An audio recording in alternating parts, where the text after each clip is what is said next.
அன்புக்குரியவர்களே, இரட்சகரும் மீட்பருமாகிய இயேசு கிறிஸ்துவின் நாமத்தில் உங்களை அன்போடு கூட வாழ்த்துகின்றேன். இந்த நாட்கள் ஆயத்தத்தின் நாட்கள்.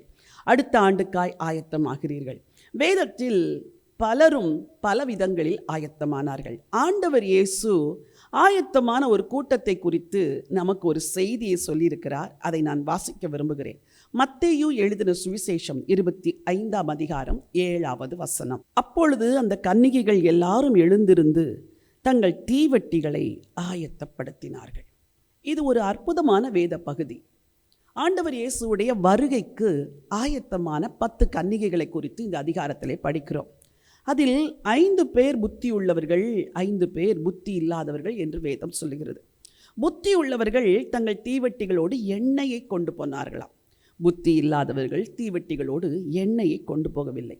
இவர்களிடத்தில் ஏதோ ஒன்று நிறைவாயிருந்தது, இவர்களிடத்தில் ஏதோ ஒன்று குறைவாயிருந்தது. நிறைவாய் வைத்திருந்தவர்கள் ஆயத்தமாகி மணவாளனோடு பிரவேசித்து விட்டார்கள். குறைவாய் வைத்திருந்தவர்கள் ஆயத்தமாகவில்லை. வாழ்க்கையில் தேவன் உங்களுக்கு பல தருணங்களை கொடுத்தார், பல நேரங்களை கொடுத்தார், பல செய்திகளை கொடுத்தார், பல வாய்ப்புகளை கொடுத்தார். அந்த வாய்ப்புகளெல்லாம் எதற்கு தெரியுமா? உங்கள் பாத்திரத்தில் எண்ணெயை நிரப்பிக் கொள்ளும்படி. பலருக்கும் தங்கள் பாத்திரத்தில் எண்ணெயை நிரப்ப வேண்டும் என்ற உணர்வே இல்லாது வாழ்க்கையை கழித்து கொண்டிருக்கிறார்கள். தேவன் எவ்வளவோ நேரங்களை கொடுத்தும் வசனத்தினால் இருதயத்தை நிரப்பவில்லை. ஜெபத்தில் தரித்திருந்து கிருபையினால் வாழ்க்கையை நிரப்பவில்லை. ஆண்டவருடைய வேதத்தை கற்றுக்கொள்ள நேரம் எடுப்பதும் இல்லை, அதற்கு விருப்பமும் இல்லை. அப்படித்தான் வாழ்க்கை எல்லாம் கடந்து போய்விட்டது. ஆனால் இங்கே ஆயத்தமாக இருந்தவர்கள்தான் மணவாளன் வந்த பொழுது பிரவேசித்தார்களாம். பிரியமானவர்களே, நீங்கள் எதில் குறைவுபட்டு இருக்கிறீர்களோ வருகிற நாட்களில் அதை சரிப்படுத்தி கொள்ள தீர்மானியுங்கள். பைபிள் கால்ஸ் மூலமாக நாங்கள் ஒரு வேதாகம வகுப்பை நடத்துகின்றோம். அதில் வந்து படிக்கிற மக்கள் எல்லாரும் ஆரம்பத்தில் இவர்கள் என்ன சொல்லித்தரப் போகிறார்கள் என்ற எண்ணத்தோடு தான் வருவார்கள்.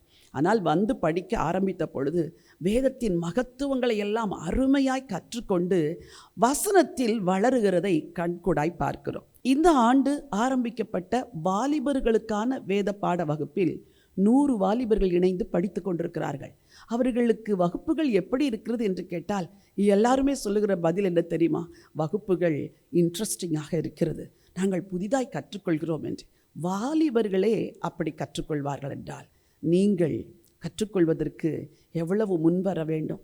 வருகிற வருஷத்திலே ஒரு புதிய வகுப்பை நாங்கள் துவங்க இருக்கிறோம். தயவு செய்து இந்த செய்தியை கேட்கிற நீங்கள் எந்த தேசத்தில் இருந்தாலும் உங்கள் தீவெட்டி அணையாது இருக்கும்படி, உங்கள் பாத்திரத்தில் எண்ணெய் நிரம்பி இருக்கும்படி வேத வசனத்தை கற்றுக்கொள்ள முன்வாருங்கள். வசனத்தை நீங்கள் படிக்க படிக்க அதை அடுத்து எப்படி வாழ வேண்டும் என்ற ஞானத்தையும் ஆண்டவர் உங்களுக்கு கொடுப்பார். உங்கள் தீவெட்டிகள் அணையாமல் இருக்க உங்கள் பாத்திரங்களில் எண்ணெயை நிரப்பிக் கொள்ளுங்கள். கர்த்தர் கொடுத்திருக்கிற வாய்ப்புகளை கிருபையின் காலத்திலும் அனுக்கிரகத்தின் காலத்திலும் பயன்படுத்தி கொள்ளுங்கள். கர்த்தர் உங்களை நிச்சயமாய் ஆசீர்வதிப்பார். எண்ணெயை கொண்டு போனவர்கள் மணவாளனோடு பிரவேசித்தார்கள். எண்ணெய் இல்லாதவர்கள் மணவாளன் வரும்பொழுது பிரவேசிக்க முடியாமல் கைவிடப்பட்டு போனார்கள். ஆயத்தமாயிருங்கள். உங்கள் தீவெட்டிகளை ஆயத்தமாய் வைத்துக் கொள்ளுங்கள். உங்கள் பாத்திரங்களை நிரப்பி ஆயத்தமாய் வைத்துக் கொள்ளுங்கள். உங்களுக்கு ஜெபிக்க விரும்புகிறேன். பரிசுத்தமுள்ள நல்ல ஆண்டவரே, நன்றி நிறைந்த உள்ளத்தோடு உம்மை ஸ்தோத்திரிக்கிறப்பா. ஆண்டவரே, 10 கன்னிகைகளை குறித்து எங்களுக்கு அருமையாய் எழுதி வைத்திருக்கிறீர். ஆயத்தமாய் இருந்த 5 பேர் ஆண்டவரே மணவாளனோடு பிரவேசித்து விட்டார்கள். ஆயத்தம் இல்லாதவர்கள் கைவிடப்பட்டார்கள் என்று வாசிக்கிறோமே. உம்முடைய ஜனத்தை ஆயத்தப்படுத்துங்கப்பா. கர்த்தரோடு இருக்கிற உறவிலும், கர்த்தருடைய வார்த்தையிலும், தேவ சமூகத்திலும், வசனத்தை குறித்த அறிவிலும் உம்முடைய ஜனங்கள் வளர்ந்து ஆயத்தமாக உதவி செய்யுங்க. ஒருவருடைய பாத்திரம் கூட வறண்டு போகக்கூடாது, ஒருவருடைய பாத்திரம் கூட எண்ணெய் இல்லாமல் இருக்கக்கூடாதப்பா. உம்முடைய பிள்ளைகளுக்கு உதவி செய்ய வேண்டும் என்று சொல்லி ஜெபிக்கிறேன். உம்முடைய வலது கரத்தை நீட்டி உம்முடைய ஜனத்தை ஆசீர்வதிங்க ஆண்டவரே. ஆண்டவரே, கர்த்தருடைய வருகைக்கு, கர்த்தர் வைத்திருக்கிற புதிய நாட்களுக்கு உம்முடைய ஜனங்கள் ஆயத்தமாக கர்த்தர் உதவி செய்ய, புத்தி உள்ள கன்னிகைகளாய் வாழ உதவி செய்யுங்கப்பா. எல்லா துதிகன மகிமை உங்களுக்கு ஏறெடுக்கிறேன்.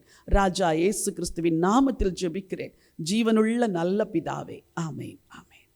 பிரியமானவர்களே, ஆண்டவருடைய வருகை சமீபமாயிருக்கிறது. ஆயத்தமாகுங்கள். கர்த்தர் உங்களிடத்தில் ஆயத்தத்தை எதிர்பார்க்கிறார். இந்த நாள் ஒரு வெற்றியின் நாள். God bless you.